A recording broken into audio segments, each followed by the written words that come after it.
the vibes? Welcome back to another episode of the Hoop Genius podcast, brought to you by NBA 2K24, the best video game in the world, because on NBA 2K24 you can set your rosters to healthy, meaning every player is available for every game. You can get your link in the description and get your copy of the game. BJ Armstrong, three-time NBA champion, alongside me, Momotsi, here once more for the Hoop Genius podcast. BJ, how are you feeling? Real name, no gimmicks. It's a beautiful day in the neighborhood. It's a beautiful day in the neighborhood. Well, it's a beautiful day. BJ, you feeling 100%? You feel like you can do this show, or do you need to load manage today? Oh, no, Bo, load manage. It missed my era. Thank goodness. Well, it's just a great day, Bo. It's a great day in the neighborhood. How you doing, buddy? How are you doing today? I'm okay. Just okay. You know, I could be better. I could live in LA like you. That would make my life considerably better. But here we are in cold England with the heating on and the heating bill going through the roof, you know. But here's one thing that's been annoying me today. I've been reading the discourse online surrounding the minimum games played requirement. 65 games now to be all NBA defense player of the year MVP. That's it. Just 65 games.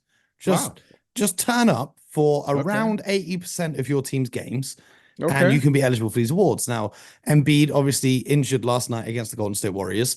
He's going to be out. He may miss out on winning the MVP, and we spoke about this a little bit, but I saw this from Tyrese Haliburton.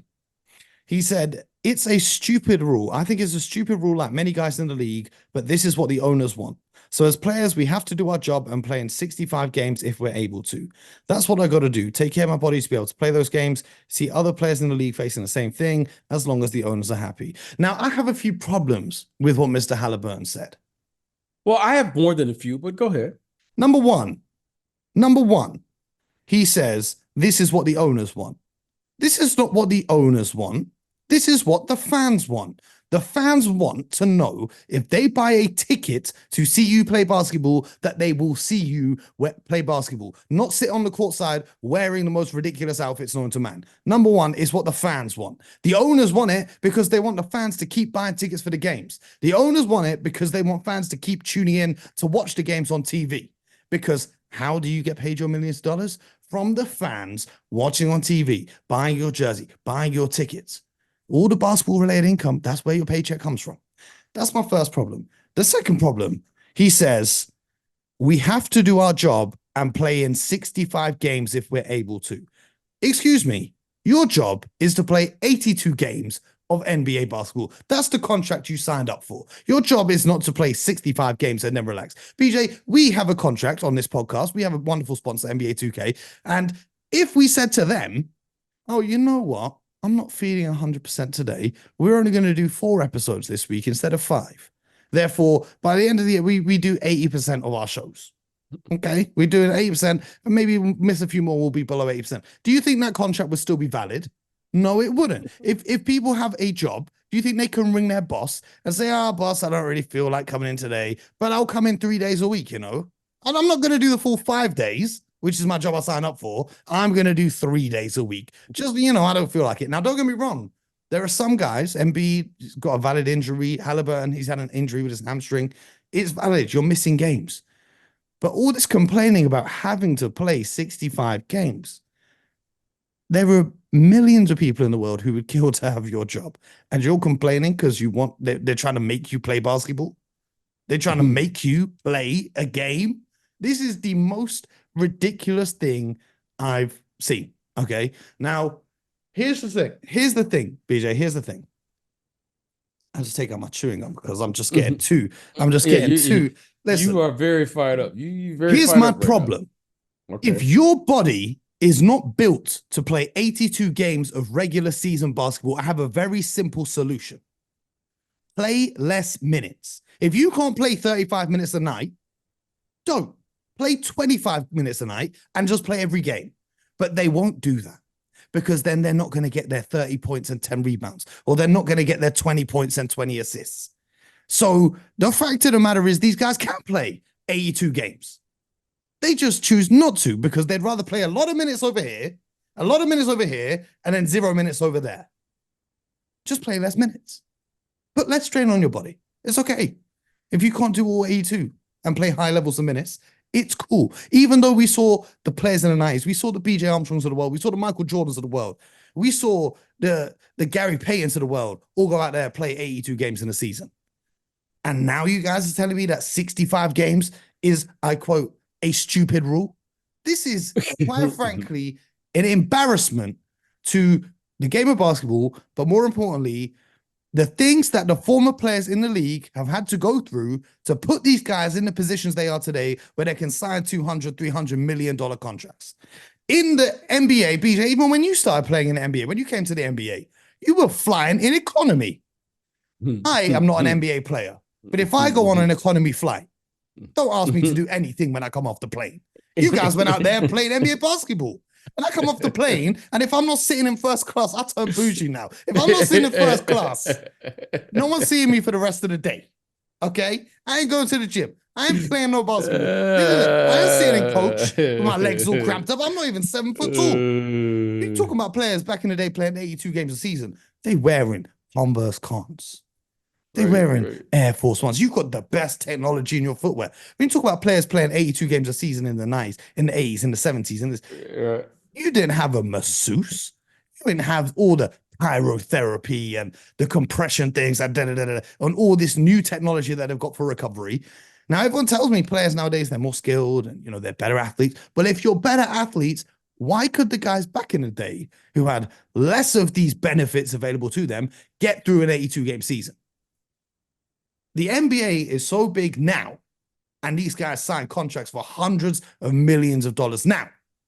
Because back then, the players didn't say, I'm taking tonight off. I want to rest. I don't feel 100. I want to rest. My knee's hurting a little bit. I want to be fresh for that game next week. I don't want to play tonight. So here's an idea for the NBA players, because people forget. People forget what I know. And I can't say too much. So I've got to be careful here. But the average fan who tries to argue with me on the internet, you forget what I know. And you're telling me, oh, he couldn't play. Oh, no, he wasn't feeling 100. How about you stay at the club? How about the girls? How about the girls you're flying in from the other side of the world? How about you don't fly them in and focus on the game? How about you don't be smoking weed till 2, 3 in the morning watching YouTube videos? Time out, Mo. Don't make me get too real with this, because I'm getting sick and tired. I'm killing myself staying up till 6 in the morning every day to watch these games, and half these guys don't want to play. You say, 65 games is too much for me. Oh no, it's unfair. And then Tyrese Haliburton's going to lose out on his $40 million. You're still getting the other $200 million. There's other guys who have had injuries that have ruined their careers. You had Isaiah Thomas. He was playing at an MVP, damn near MVP level. He got an injury, now he's out of the league. Now that's a real problem. And you're complaining because you're not getting the full extent of your Supermax contract. You're still getting $200 million. I just think it's absolutely ridiculous. And he's coming here. The owners are forcing us to do our job and play 65 games. No, the fans want you to do your job and play 82 games, because that's what the fans are paying their hard-earned money for. And that's what I got to say on this, because I'm sick of this softness that I'm seeing. This is outrageous. Well, let's just drop the mic, Mo, and move on. Let's drop the mic. There's nothing else more to be said. I'm just saying, bro. Yeah, I'm just saying, man. Let's move on. Let's move on. But I couldn't tell you how many times I've had to do things in life I don't want to do. I don't want to do. Now, I get it. Some players are really injured, and you're going to miss games, and it's not your fault. But guess what? That's part of life. Bad things happen to everyone. Life doesn't go according to your plan the whole way through. Now, what happens, BJ? What happens to a regular person if they can't go to work and they're injured? What happens to a regular person if you're a builder? If you're a builder and your job relies on you building people's houses and you break your leg, not only can you not go to work, you don't get paid nothing. You don't get paid a single penny. And guess what? You don't have a training facility to go rehab in. You don't have the best doctors in the world there to fix you. No, you get nothing. So I'm sick of these multi-millionaires complaining that they have to do their job. You are under contract to do your job, so do your job. And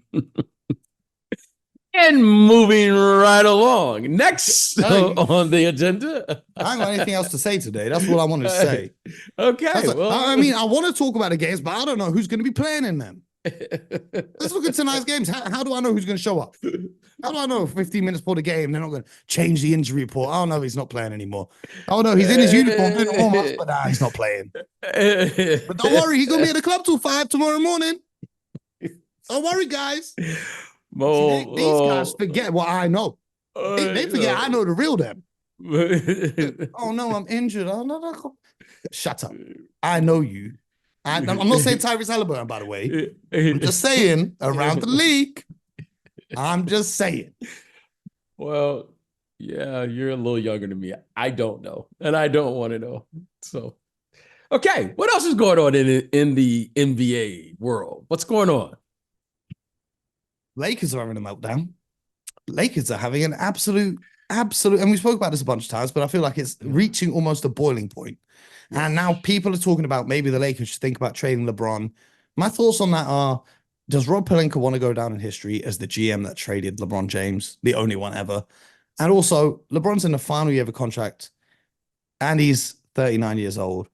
Which teams are really willing to give up a lot when, if, assuming you trade for him is because he'll stay after this summer, they could just wait for free agency? What do you think about that? Well, that's a lot to unpack, and I don't want to take our listeners. I mean, Mo, you just had an epic, I don't know, what do you want to call that? What do you want to call it? What you just did there? Keeping it 100. Oh, keeping it 100. That's what we call that, keeping it 100. Oh, keeping it 100. So here's what I think about LeBron and these guys. At some point,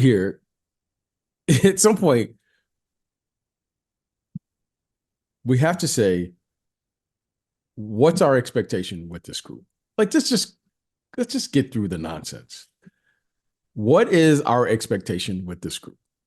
Now, our two best players, and I say I live out here in LA, is LeBron James and Anthony Davis. And by the way, shout out to Anthony Davis. He's only missed like 2 or 3 games this whole season.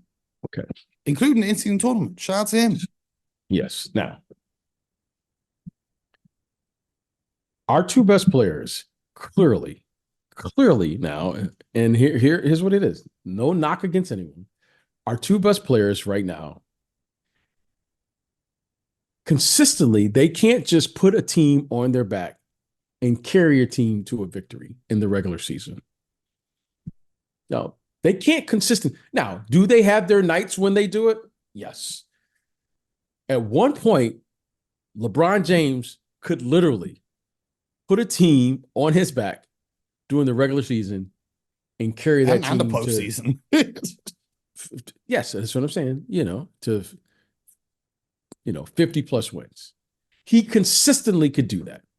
Now, that's what made LeBron James.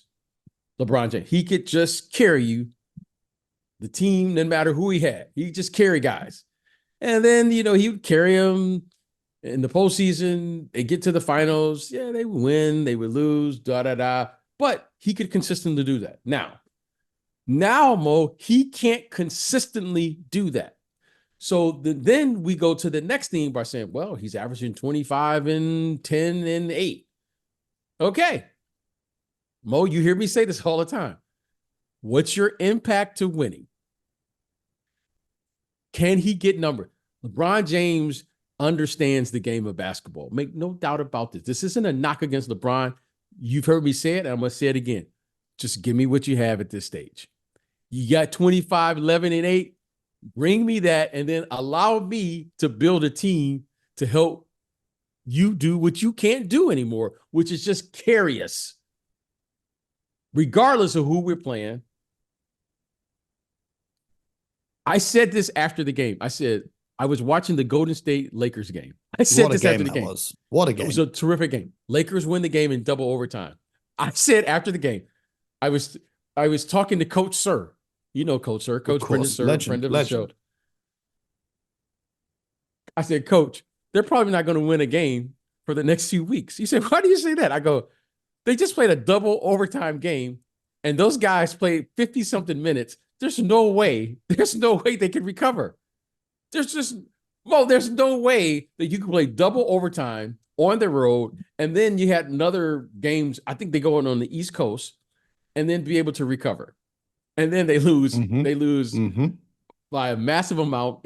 They got I the think the next Celtics Thursday night on TNT. Then they got the Knicks. That ain't easy. I think they'll beat the Hornets though. But yeah. then they got the Nuggets. Then they got the Pelicans. Then they got your Because Pistons. So I think they so, can win a couple. But but I hear you. they play the next night. I think the next game against the Houston Rockets, and they lost. They lost again last night to the Atlanta Hawks. Yep. And now It's they're just impossible.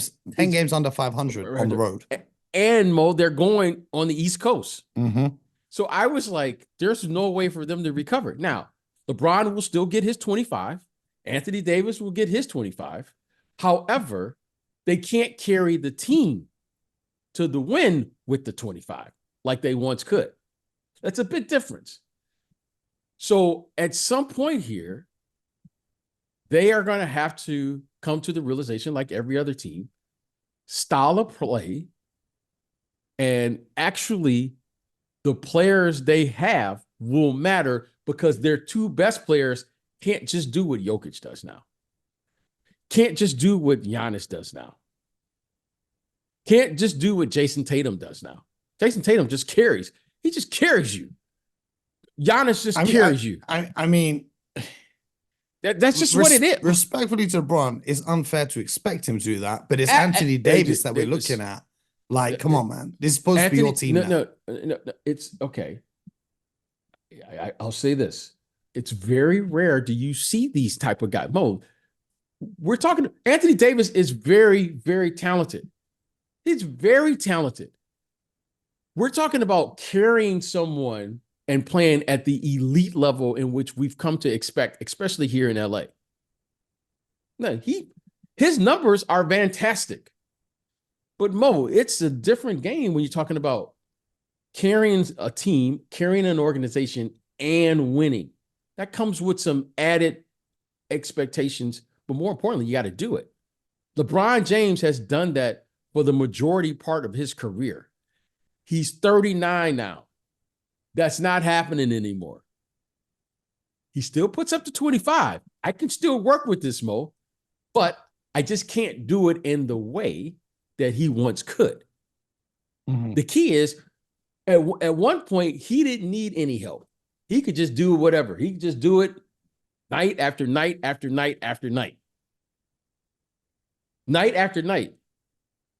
Now, he can't do that night. Will he show you from time to time? Yes. In the playoffs, when there's more rest in between games, there's no travel? Yeah. But he can't do this on an 82-game schedule like he once could. Nor should we expect him to do it. That's just like, that's not even fair to him. Mm-hmm. As great of a player and a career as he's had, that's not fair to him. So now we have to help him get through the regular season. And then when he gives us those moments, those throwback moments, we can admire those moments. But to think that this man at this age can carry an organization and impact winning at the same level that he did 5, 6, 7, 8 years ago, Mo, that's not happening. So I've said it. Every team has to have a guard that plays downhill. It's not a coincidence that when D'Lo plays well, they win. Mm-hmm. When D'Angelo Russell plays well, they win. Because you have to have that player. When he scores 25 or more points, they probably have a better chance than not to win. Because that's the way the game is played. So I'm not looking to trade LeBron. I'm not looking to trade Anthony Davis. I just think you have to. Where else do they need upgrades then in this squad? Or a lot of people are saying it's a lot of coaching. I listen, don't get me started on the coaching thing. Let's just start here. What's the brand of basketball where we know those guys are terrific players, but they can't be the lead player anymore? If you're going to be the lead player, Mo, you have to be in an 82-game schedule, okay? You're going to be, let's say, okay, you have a superstar player. So you're telling me that Anthony Davis, who's 30 years old, who signed a $186 million maximum contract extension, tying him to the Lakers until 2028 for $270 million, is not capable of leading that team. Okay. All right. Let me use different words. When you put together a team, you have to put people, it's like a jigsaw puzzle. You have to put together the right pieces to complement your best players. They are the best players. Now, Anthony Davis currently, to be fair to Anthony Davis, is playing out of position. Yeah, we've had this conversation a million times. So this is just one person's opinion. In my opinion, Anthony Davis has never been a starting center in the NBA. He'll probably be an all-star this year, and this isn't even his natural position. That's how good of a player he is. So it is my job to make sure that I complement what you do well, and I don't allow what you don't do well to get in the way. In my humble opinion, Anthony Davis should not be playing the power or should not be playing the center position.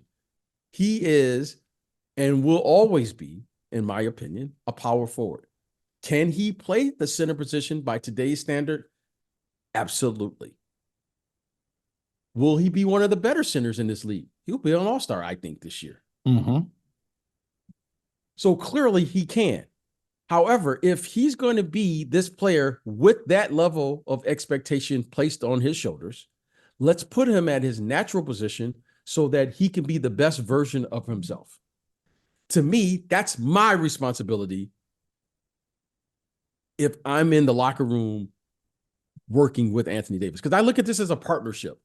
That's who he is. Like, he's not big. He's not a big man, meaning he doesn't have the weight of an Embiid or Jokic. He is a vertical athlete. He runs, he jumps, he has length, he can block shots. He can do so many things. He can shoot, he can post, great touch. He's athletic, but he can't do what a center does because he doesn't play like a center. I say this to you all the time off air. There are centers, and then there are people who are tall. Okay? There are big guys, and then there are people who are just tall. Well, let me tell you something. Jokic is a big man. He plays like a big man. Porzingis, he's tall.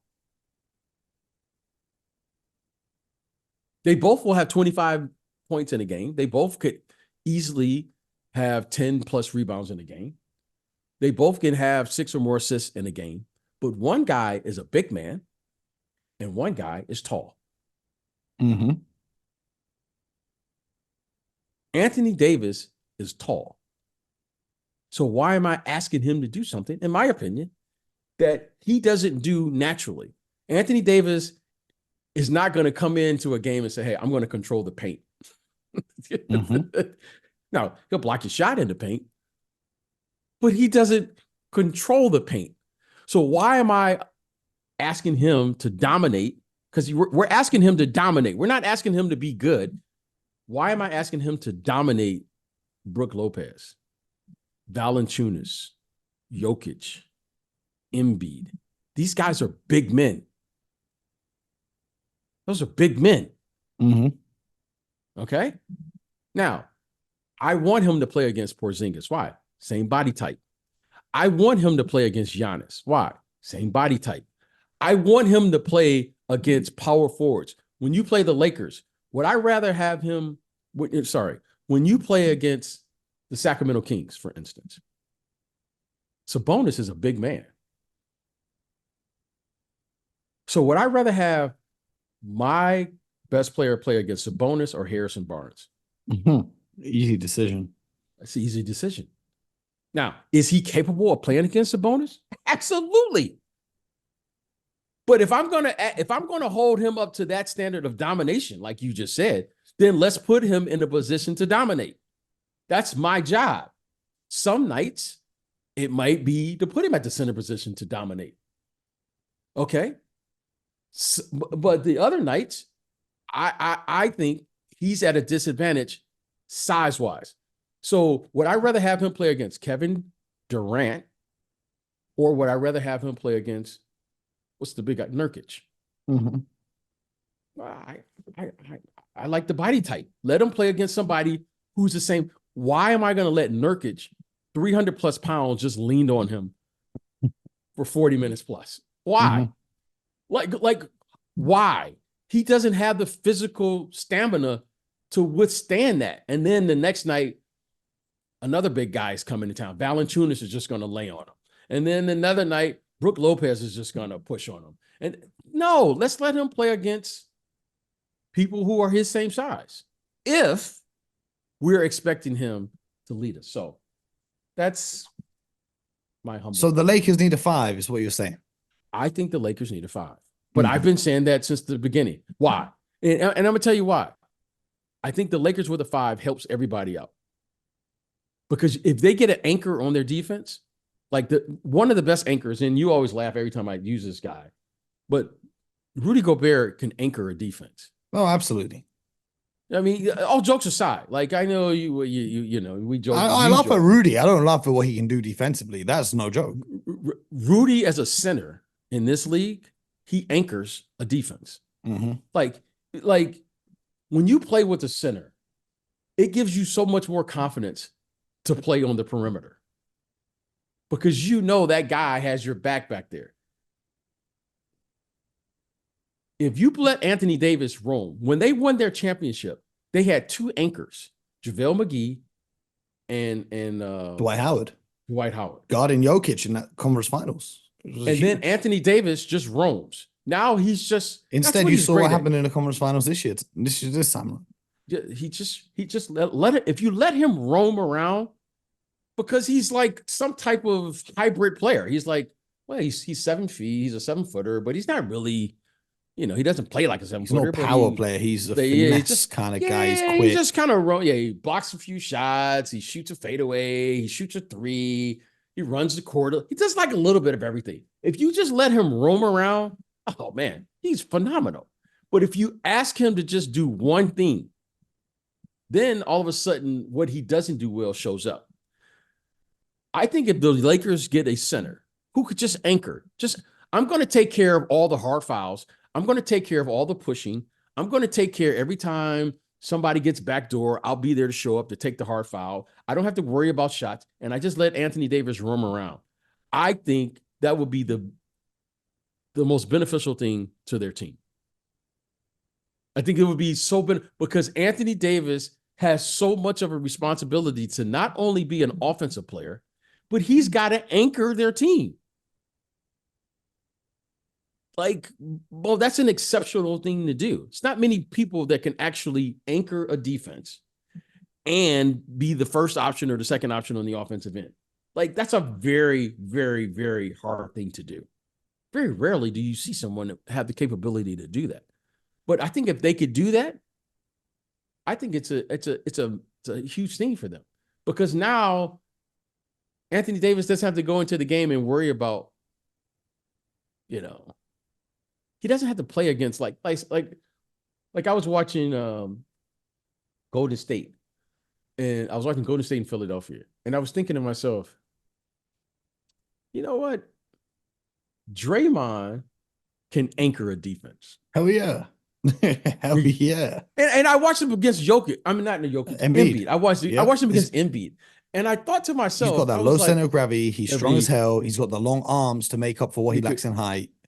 Now, when he doesn't score on the offensive end, okay, it doesn't bother. When Draymond's shots are falling, it's just a bonus. Yes, but if Anthony Davis had the same type of, if Anthony Davis had like 8 points in a win, you'd be like, man, what's up with AD? It's very difficult to do because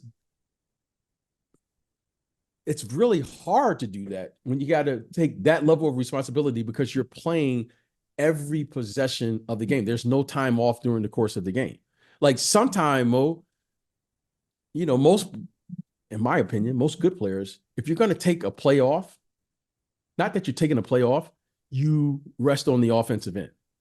because defensively you can't do that. No. I mean, it's just you. Well, although you we do shouldn't see guys that. doing that. We do see guys doing it, but the good players don't do that. Okay. No. All right. But if you're going to take, like, man, I'm really tired.